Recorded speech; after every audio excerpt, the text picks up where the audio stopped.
Dan yang terakhir itu adalah mungkin keberlanjutan. Mungkin isu keberlanjutan inilah yang mungkin bisa dijawab oleh pemapar berikutnya, Pak Ronald Pasaribu, yang akan menyampaikan rencana pemerintah untuk harmonisasi program perlindungan hari tua sehubungan dengan mandat dari Undang-Undang P2SK yang sudah dikeluarkan tahun lalu. Kami persilakan Pak Ronald, waktunya 10-12 menit. Terima kasih Pak Kris untuk pengantarnya yang kami hormati Pak Livi, Pak Yan, tenaga ahli utama KSP, Pak IP dari ILO, Pak Roy dan Pak Herman dari DJSN, dan Bapak Ibu sekalian, mohon maaf tidak bisa kami sebutkan satu persatu, tapi kami melihat cukup banyak rekan-rekan dari serikat pekerja, dari teman-teman dari pengusaha. Izin kami menyampaikan paparan ini. Sebelumnya terima kasih Pak Livi dan Bappenas dan ILO untuk menginisiasi agenda ini. Saya izin langsung saja Bapak Ibu, mengingat keterbatasan waktu yang diberikan. Saya nggak bisa ini ya. Oh, udah. Apa karena saya ngasihnya PDF ya?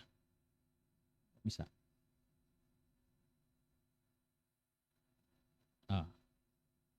Ada yang bantu? Oh bisa. Mungkin untuk beberapa Bapak Ibu sudah cukup sering mendengar paparan kami terkait reformasi pensiun ini. Mohon maaf kalau ada cukup banyak pengulangan, tapi ini saya izin samarikan kondisi sistem pensiun kita saat ini. Tadi sepertinya sebagian sudah disebutkan oleh Pak Livi. Dari sisi kepesertaan, sangat sedikit masyarakat kita yang punya perlindungan program pensiun. Catatan kami dari angkatan kerja kita itu nggak sampai 16%, sedikit di bawah 16% yang punya program pensiun. Untuk pekerja formal sendiri nggak, sebenarnya sekitar 39%-an yang punya perlindungan program pensiun. Yang lebih buruk lagi tadi sudah disampaikan oleh Pak Livi, para teman-teman kita bukan penerima upah. Di sini saya mungkin lebih menggunakan istilah informal, yaitu kurang dari 1% pekerja informal kita yang punya perlindungan program pensiun. Nah, lalu diperburuk dengan buat mereka-mereka yang punya perlindungan pensiun pun manfaat yang mereka terima saat ini itu cukup rendah, sangat rendah malah. Secara rata-rata untuk pekerja swasta, kita bicara rata-rata, itu manfaatnya itu sekitar 10% dari upah terakhir mereka. Tadi kalau Pak Livi berkali-kali menyampaikan angka yang direkomendasikan oleh ILO yaitu 40%, itu kurang lebih Bapak Ibu, kalau Bapak Ibu terakhir bekerja punya upah sekitar 5 juta, maka ILO merekomendasikan harusnya setelah pensiun Bapak Ibu punya penghasilan bulanan itu sebesar 2 juta. Dan besaran 2 juta ini pun semestinya naik tiap tahun, enggak terus 2 juta sampai nanti orang ini meninggal dunia. Itu yang direkomendasikan ILO. Nah, kita masih jauh di bawah itu. Satu hal lagi, kondisi yang juga terjadi di sistem pensiun kita yang tidak terjadi di banyak negara, program-program pensiun kita ini masih membuka ruang yang cukup besar bagi pesertanya itu mengambil uangnya bahkan saat mereka masih relatif muda. Ini program-program yang seperti umumnya yang punya skema iuran pasti seperti jaminan hari tua di BPJS Ketenagakerjaan, termasuk juga kalau ada teman-teman yang mengikuti program sejenis di program sukarela yang diselenggarakan oleh Dana Pensiun Pemberi Kerja atau Dana Pensiun Lembaga Keuangan. Yang berikutnya secara cepat saya sampaikan, ada untuk beberapa program yang skemanya manfaat pasti seperti JP di jaminan pensiun di BPJS Ketenagakerjaan, itu kesinambungannya juga sangat terbatas. Demikian juga yang untuk pekerja sektor publik seperti program-program yang manfaat pasti yang diselenggarakan oleh Taspen dan Nasabri punya isu yang sama juga. Terakhir, ini kebijakan investasinya yang saat ini bisa dikatakan masih belum optimal. Umumnya belum tentu ini karena kurang ahlinya pengelola BPJS, Taspen, Nasabri yang dalam mengelola asetnya, tapi ada hal-hal lain juga yang menghambat mereka untuk bisa mengelola secara optimal. Ini 5 ini yang secara umum Bapak Ibu, kalau kita nanti gali lebih dalam sebenarnya bisa melebar ke mana-mana. Nah, sebagai konsekuensi ini saya sedikit menunjukkan aset program pensiun kita saat ini nilainya sangat rendah. tahun 2023 itu sekitar 1.300 triliun kalau kita gabung. Sekarang terakhir Desember 2024 itu sekitar 1.500 triliun. Nah, angka ini nggak besar. Kalau kita pakai ukuran yang biasa digunakan, yaitu membandingkannya dengan kue ekonomi kita yang sering kita sebut namanya PDB, angka ini masih sekitar 6,5%. Nah, ini kalau kita lihat di banyak negara-negara maju, itu bahkan kalau yang paling kiri Bapak Ibu bisa lihat seperti Belanda, Kanada itu sudah 2 kali lipat PDB-nya. PDB kita sekarang sekitar 20.000 triliunan, berarti kurang lebih kalau kita bisa mengelola sebesar itu, semestinya aset program pensiun kita sudah sampai 40.000 triliunan. Nah, Malaysia sendiri sudah sampai 65%, 10 kali lipat lebih besar dari kita. Apa konsekuensinya, apa dampak dari hal ini? Sebenarnya ketika kita berhasil atau ketika kita punya desain program pensiun yang bagus, Bapak Ibu, dan kita bisa mengakumulasi aset yang banyak ini artinya kalau ini sangat bermanfaat bagi pertumbuhan ekonomi di negara kita, membuka lapangan pekerjaan, para pengusaha mau mencari dana-dana untuk mereka membuka usaha-usaha baru juga jadi nggak sulit, jadi mudah dan murah. Ini yang dinikmati oleh negara-negara yang kalau Bapak Ibu lihat di tabel sebelah kiri yang mereka punya aset program pensiun yang sangat besar. Kenapa mereka mengandalkan ini? Karena ini cocok dengan pembiayaan yang mereka butuhkan, di mana seseorang yang mengikuti program pensiun biasanya mereka ikut di usia-usia awal 20-an dan di sana sangat strict, sangat tegas, disiplin, nggak boleh mengambil uangnya sampai nanti mereka berusia 65-an kalau di sana. Bayangkan mereka mengakumulasi uangnya sekitar 35 sampai 40 tahun. Yang ini yang berkontribusi sangat besar untuk perekonomian, kesejahteraan, pasar tenaga kerja di negara-negara tersebut. Ini yang kita sangat jauh sekarang kondisinya dari itu. Nah, saya bisa sampaikan di sini Bapak Ibu, saat ini kita punya 3 program wajib yang memenuhi definisi pensiun, yaitu JHT di BPJS Tenagakerjaan, JP di BPJS Tenagakerjaan juga, serta ada satu program yang mungkin nggak banyak orang sadar, yaitu kewajiban pemberi kerja memberikan pesangon, penghargaan masa kerja, dan pergantian hak bagi pekerja yang mencapai usia pensiun. Nah, itu sebenarnya kalau kita kelompokkan dia masih masuk sebagai kelompok pensiun sebenarnya. Nah, Bapak Ibu, kami bersama dengan Bapak Ibu di DPR saat kami merumuskan Undang-Undang Nomor 4 Tahun 2023 tentang pengembangan dan penguatan sektor keuangan, mendasari hal-hal yang mau kami usulkan untuk direform dari situasi sekarang. Jadi sederhananya sekarang seperti apa, kita nanti maunya seperti apa, itu yang perlu kita reform. Saat ini permasalahannya masing-masing kalau kami uraikan, pertama di JHT, permasalahannya sebenarnya sangat terlihat, yaitu masih terlalu mudahnya program ini bagi peserta untuk mengambil uangnya sejak mereka, meskipun mereka masih berusia muda. Tapi kami menyadari kalau melihat data upah yang ada yang sebelah kanan, sebagian besar peserta JHT itu memiliki upah rendah, relatif rendah, 5 juta ke bawah, 80%-nya 5 juta ke bawah.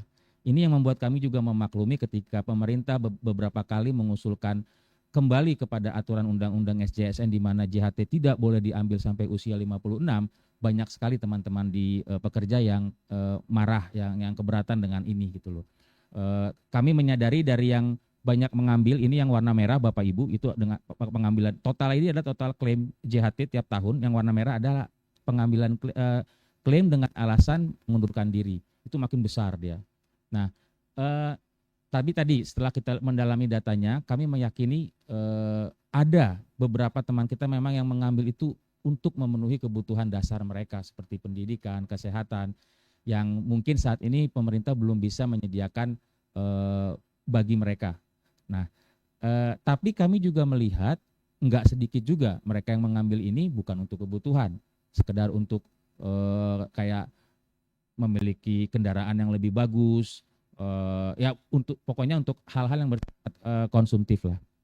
Maka kami usulkan kalau gitu supaya bisa tetap memenuhi kebutuhan hidup mereka di saat ini, kami mengusulkan kita memperkenalkan yang JHT 2 akun ini. Ini sudah diatur sebenarnya di dalam Undang-Undang Nomor 4 Tahun 2023.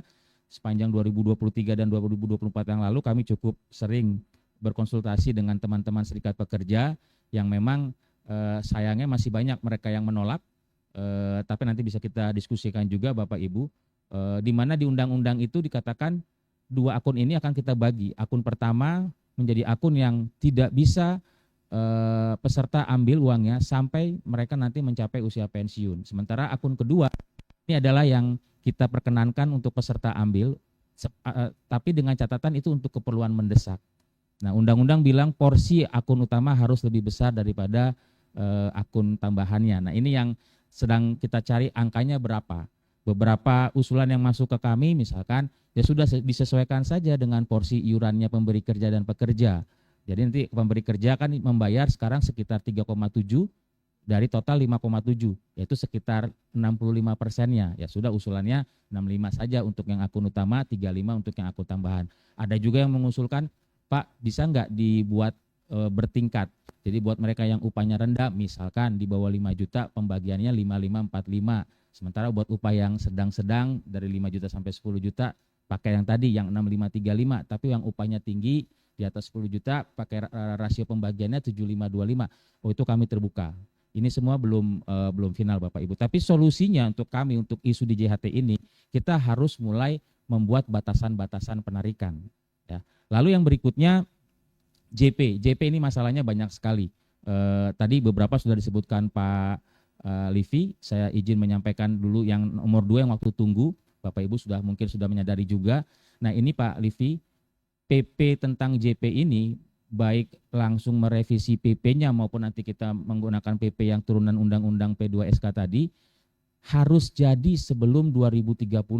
Harapan kami sih 2027 sudah jadi. Karena kalau itu belum kesampaian, nanti tahun 2030 Bapak Ibu yang sudah memenuhi minimal 15 tahun mengiur sebagaimana aturan di PP yang merasa kami akan dapat nanti nih manfaat bulanan di tahun 2030 kalau usia kami pensiun di 56. Tapi faktanya nanti di 2030 usia pensiun JP itu sudah 60. Jadi akan menunggu lagi 4 tahun. 4 tahun kemudian sudah naik lagi 62, nunggu lagi 2 tahun. Jadi kami perkirakan di tahun 2030 kalau usia pensiun di kantor, nah ini kami bedakan antara retirement age dan pension age, pensiun di kantor dengan pensiun hak mendapatkan pensiun di JP, itu mulai tahun 2030 sebagian besar teman-teman kita pekerja itu akan memiliki masa tunggu 6 tahun. Mulai 2035 9 tahun untuk bisa mulai mendapatkan manfaat pensiunnya. Belum lagi nanti dari sisi manfaatnya yang masih rendah. Nanti saya mungkin izin skip di sini. Yang pesangon pensiun juga punya isu. Saya rasa Bapak Ibu juga sudah sangat memahami ini. Isu yang sangat jelas adalah isu kepatuhan. Maka solusinya bagaimana kita meningkatkan kepatuhan. Sesederhana itu sebenarnya. Nah, ini yang akan dirumuskan di PP. Bagaimana kita meningkatkan kepatuhan secara saya izin menyampaikan Bapak Ibu, usulan yang ada sekarang untuk pesangon ini adalah saat ini ketentuan yang ada hanya mewajibkan pemberi kerja membayar pesangon, penghargaan masa kerja dan pergantian hak saat pekerja mencapai usia pensiun tanpa ada kewajiban mereka kalau istilah teman-teman di bidang pensiun itu mendanai, atau bahasa sederhananya mungkin tanpa ada kewajiban mereka sudah mencicil uangnya gitu loh. Jadi benar-benar tergantung kemampuan pemberi kerja saat pekerjanya pensiun. Selain kemampuan juga kemauan. Ketika pekerjanya pensiun, dia nggak punya uang, ya udah dicari-cari cara lah. Nah ini yang nggak baik di dalam bagi iklim dunia usaha kita juga. Nggak banyak teman-teman saya yang bercerita ke saya ketika mereka sudah berusia 50-an, pemberi kerjanya itu oknum ya Bapak Ibu, itu mulai membuat suasana nggak nyaman buat dia supaya dia pindah dari kantornya, karena ketika pindah resign hilang dari kewajiban untuk membayar pesangon. Nah ini yang menurut kami nggak fair bagi teman-teman pekerja.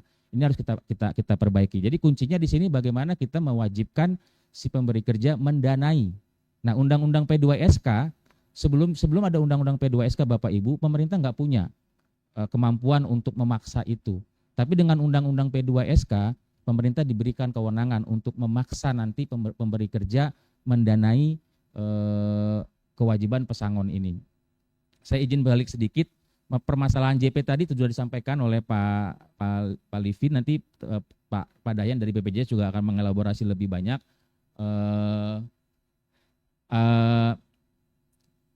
salah satu solusinya adalah iurannya mau nggak mau harus naik Bapak Ibu. Iuran untuk program ini mau nggak mau harus naik. Nah Bapak Ibu, ide yang kami usulkan, secara keseluruhan kesimpulannya saat ini, tadi yang waktu di awal kami katakan manfaatnya rendah, hanya sekitar 10% dari RR ini Bapak Ibu yang di bawah. Secara teori kita bisa mendapatkan manfaat pensiun itu 40% seperti yang diusulkan oleh ILO. Itu yang atas Bapak Ibu kondisi ideal, seseorang bekerja selama 32 tahun, nggak pernah ambil JHT-nya, patuh bayar iuran jaminan pensiun, dan pemberi kerjanya patuh membayar pesangon pensiun, kita bisa memberikan sekitar 40% penghasilan terakhir kepada pekerja kita. Tapi kalau kondisi real kami hitung Bapak Ibu itu jauh. Hanya sekitar 10%. Ini yang usulan-usulan yang kami untuk reform, tadi JHT sudah kami sampaikan. Kunci dari reform ini Bapak Ibu adalah kewajiban pemberi kerja mendanai pesangon tadi. Nah, pertanyaannya adalah ketika mereka sudah mendanai, sudah mencicil sejak awal Bapak Ibu, itu uang milik siapa? Kalau menurut ketentuan yang sekarang yang ada, uang itu masih milik pengusaha, belum milik pekerja. Karena kewajiban itu baru ada ketika si perusahaan mem-PHK-kan karyawannya. Ketika karyawannya resign, yang tanda kutip resign ini kalau dalam kenyataannya kita lihat cukup banyak sekali resign karena tekanan, maka uang itu nggak keluar. Jadi percuma kalau uangnya sudah ada, tapi itu belum jadi haknya pekerja. Makanya ide kami adalah bagaimana kita membuat uang itu sudah jadi haknya pekerja. Ya, kita gabungkan dengan program pensiun yang ada. Kita gabung itu dengan kalau kami menggunakannya kita integrasikan dengan JP dan JHT. Nanti untuk detailnya bisa kita diskusikan. Hal-hal lain juga Bapak Ibu tadi kita yang sekarang sedang diusulkan itu adalah kita melakukan penyesuaian desain. Tadi rumus manfaatnya sekarang kan 1% kali masa iur Bapak Ibu kali rata-rata penghasilan selama bekerja. 1% tadi itu harus kita naikkan.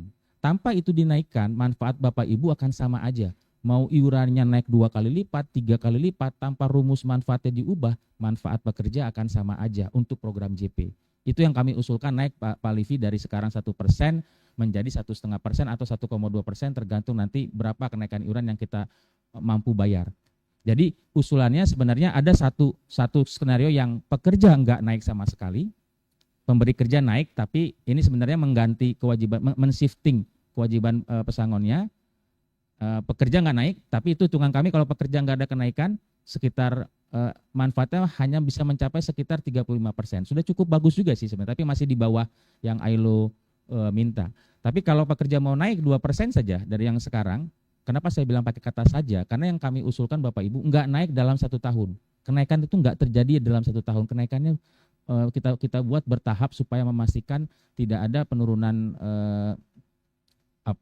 kalau istilah ekonominya disposable income-nya peserta, uang yang benar-benar dibawa oleh peserta itu nggak berkurang sebenarnya. Ini yang usulan-usulan yang sudah ada. Nah, untuk usia pensiun pun kami mengusulkan tidak lagi mengenal masa tunggu, tapi kita memperkenalkan namanya usia pensiun dipercepat. Jadi kita akan memberikan tawaran kepada para pekerja, misalkan nanti kalau kita usulkan misalkan usia pensiun dipercepat itu 5 tahun. Oke, usia pensiun normalnya bisa 63 misalkan. Kita kasih pilihan kepada peserta. Anda mau ngambil pensiunnya di 63, di usia 63 tapi dengan manfaat katakanlah misalkan 5 juta per bulan atau 6 juta per bulan misalkan. Atau Anda boleh ngambil sekarang di usia 58 misalkan, tapi manfaatnya enggak 6 juta. Sekitar 4 juta, itu akan dihitung oleh Pak Dayan dan tim nanti aktuaria berapa nilai 6 juta 5 tahun lagi dengan sekarang itu sama dengan berapa nilainya. Nah itu silakan diberikan pilihan. Nah, kita akan memberikan pilihan. Kami rasa itu lebih bagus daripada pekerja harus disuruh menunggu 6-9 tahun tanpa mendapatkan apa-apa. Pak Ronald, mohon maaf waktunya 2 menit lagi. Itu mungkin Bapak Ibu beberapa yang bisa kami sampaikan, ini hasilnya. Dengan reform tersebut kami meyakini ada kenaikan yang signifikan.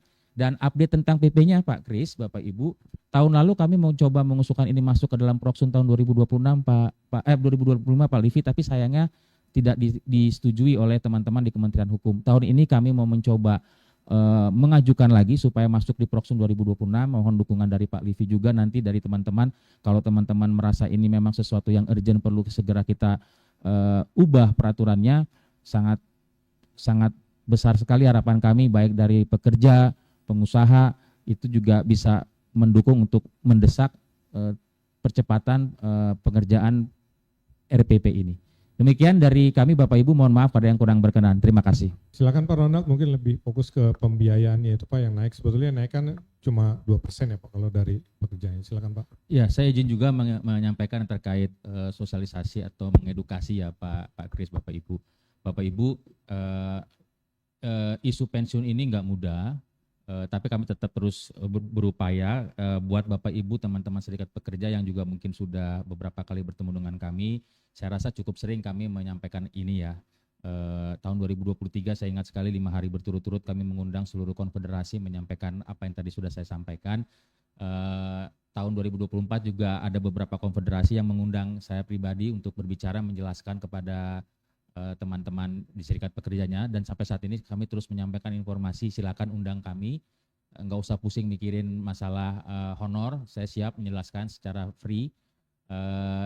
Kemarin kita juga baru bertemu diinisiasi oleh DJSN menjelaskan ini, tapi saya rasa memang benar kalau dianggap kurang itu masih kurang. Kemarin juga tim saya yang muda-muda mengusulkan daripada Bang Ronald, saya suka dipanggil Bang di kantor, daripada Bang Ronald capek ngomong kayak begitu, kenapa nggak kita buat kayak video biar nanti tinggal diputar di mana gitu ya. Kita bisa juga mengutilize kantor-kantor cabang BPJS yang tersebar di banyak negara. Itu ide yang bagus menurut kami. Tapi terima kasih juga tadi masukannya untuk mengedukasi, mengkampanyekan ini.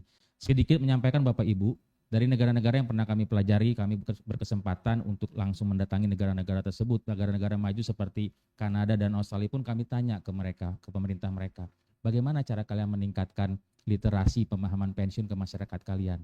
Jawaban mereka sama Bapak Ibu. Pak Ronald, sampai sekarang pun literasi pensiun di negara kami itu masih rendah. Secara natural manusia itu hanya berpikir jangka pendek. Dia nggak bisa berpikir jauh ke depan.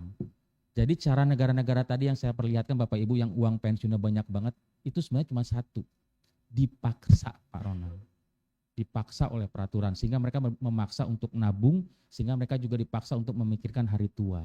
Ya mungkin agak berbeda dengan kita ya Bapak Ibu yang sekarang kita masih anak cucu kita masih peduli dengan kakek, nenek atau ayah ibunya. Jadi di hari tua itu juga dari survei kami menjawab bahwa sebagian besar orang-orang tua kita itu untuk memenuhi kebutuhan hidupnya dipenuhi oleh anak-anaknya. Tapi kami rasa tadi IP cerita 30-40 tahun yang lalu Jepang itu mirip kita sekarang. Tapi bisa kita lihat sekarang di Jepang juga orang-orang tua sekarang ketika anaknya semakin sedikit mengandalkan anak untuk memenuhi kebutuhan hidup kita di hari tua, kayaknya itu bukan ide yang bagus lagi untuk yang sekarang. Nah, tadi dari Pak sorry kalau saya maaf kalau saya kelupaan tadi dari Pak Henry Purnomo ya yang mengatakan fokus aja di PBPU. Kami tetap fokus ke BPPU Pak, cuma nggak mungkin kita tinggalkan. Kalau tadi Bapak bilang udah usulan Kemenkyu nggak usah dilakukan, silakan aja. Kami hanya menawarkan usulan, apalagi saya sendiri sebagai analis, ini hanya beban moral saya ketika diberikan kesempatan untuk memahami isu ini yang kami usulkan. Yang pasti buat kami, kalau kita tidak mengubah seperti ini aja terus-terusan, ya kayak tadi Bapak Ibu, manfaat kita cuma dapat 10% secara rata-rata, hanya 10%. Itu pun karena terdorong oleh mereka-mereka yang upah rendah Bapak Ibu. Mereka-mereka yang upah kecil saya rasa nggak nyampe 10%. Ini juga mengkonfirmasi temuan BPS. Sebagian besar pekerja kita ketika mencapai usia pensiun mereka jatuh miskin. Rata-rata upah kita itu sekarang sekitar 3-4 juta. Itu artinya 10% dari 3-4 juta hanya sekitar 300-400 ribu. Bagaimana kita bisa memenuhi kebutuhan hidup hanya dengan 300-400 ribu untuk hari tua kita. Jadi saya rasa ini tetap harus sama-sama kita terus upayakan, yang PBPU juga, yang PPU juga. Yang PBPU Bapak Ibu sebenarnya solusinya setelah kami dalami, ada kajian-kajian kami Bapak Ibu, nanti kalau mau membaca silakan. Tidak ada solusi yang jitu, tidak ada Bapak Ibu contoh sukses di negara manapun yang berhasil membuat PBPU-nya itu dari sisi kepesertaan meningkat bagus, dari sisi manfaat meningkat bagus. Enggak ada. Itu story yang sangat menyedihkan. Kami coba cari negara-negara yang mirip kita, kayak yang informalnya besar, Nigeria, Cina, India, tidak ada Bapak Ibu yang berhasil. Nah, ada upaya-upaya yang dilakukan, misalkan seperti Thailand, Malaysia, mereka membuatnya. Ini yang sedang kami mau usulkan juga, Pak Livi, kita pernah diskusi ini, yang namanya matching contribution. Jadi pemerintah akan menyamakan kalau ada PBPU mengiur, misalkan Anda iur 50.000, pemerintah akan ngasih 50.000 juga untuk hari tua Anda, gitu loh. Tapi nggak boleh diambil ya, nunggu pensiun kita. Itu dilakukan oleh Thailand. Thailand seperti itu, Malaysia ngasih 15%, Anda ngasih 100, saya kasih 15 pemerintahnya. Tapi itu hanya euforia sesaat saja. Ketika program itu di launching, paling cuma bertahan paling lama setahun 2 tahun, habis itu udah turun lagi kepesertaannya. Karena lagi-lagi informal. Kuncinya Bapak Ibu di banyak negara adalah bagaimana membuat informal ini jadi formal. Itu PR lain lagi. Itu nanti terkait lagi dengan sistem perpajakan kita, terkait lagi dengan sistem yang lain-lain. Itu ya juga selalu tetap ada dalam radar kami. Nah, terakhir mengenai kenaikan iuran tadi Bapak Ibu. Tadi kalau Bapak Ibu perhatikan ada 2 usulan kami. Satu yang tidak ada kenaikan iuran sama sekali bagi pekerja. Itu pilihan. Kalau nggak mau ada kenaikan, oke, nggak apa-apa. Tapi kami menunjukkan hitungannya bahwa itu nanti menghasilkan replacement ratio yang nggak bisa sampai 40%. Hanya sampai sekitar 32-35%. Itu udah lebih bagus daripada yang sekarang yang hanya 10%.